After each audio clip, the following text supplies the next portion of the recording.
بسم الله والحمد لله والصلاة والسلام على رسول الله. مسألة شعور الميت بأهله ومعرفته.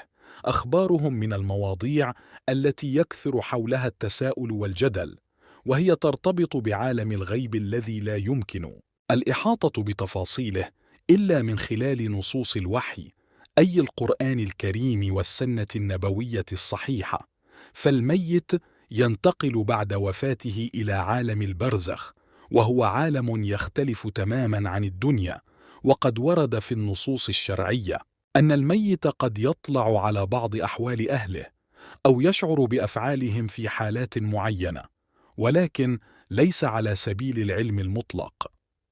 قال الله تعالى: أعوذ بالله من الشيطان الرجيم، ولا تحسبن الذين قتلوا في سبيل الله أمواتا بل أحياء عند ربهم يرزقون.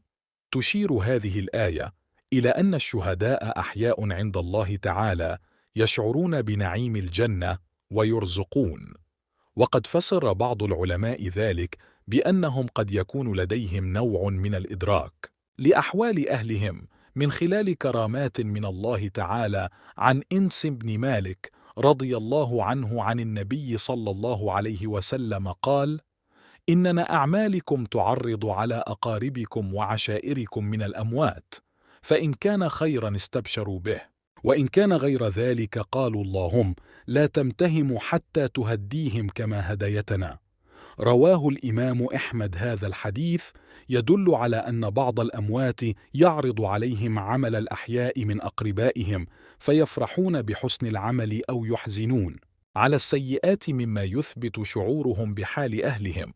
وعن عبد الله بن عباس رضي الله عنهما عن النبي صلى الله عليه وسلم قال: ما من أحد يمر على قبر أخيه المؤمن فيسلم عليه إلا عرفه ورد عليه. رواه ابن عبد البر. هذا الحديث يدل على أن الميت يشعر بزيارة الأحياء له ويرد عليهم السلام، مما يؤكد وجود نوع من الإدراك والشعور عند الميت. واختلف العلماء في مدى إدراك الميت لأحوال أهله، ويمكن تلخيص آرائهم في 3 نقاط. أولا، الاطلاع الجزئي. الميت قد يطلع على أحوال معينة من خلال كرامات من الله تعالى. ثانيا، الشعور بالأعمال المعروضة. بعض النصوص تشير إلى أن الأعمال تعرض على الأموات، مما يدل على شعورهم بآثارها. ثالثا، زيارة القبور. اتفاق العلماء على أن الميت يشعر بزيارة أهله له خاصة عندما يسلم عليه. فزيارة القبور سنة مؤكدة. شعور الميت بأهله ومعرفته.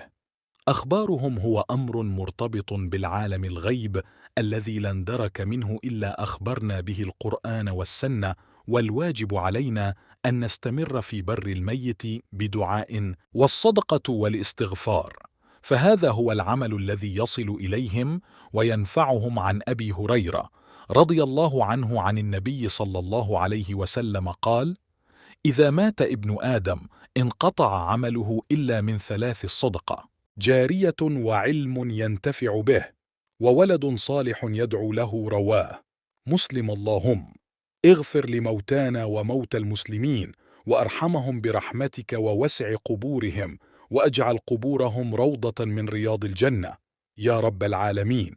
هذا والله أعلم، والحمد لله رب العالمين.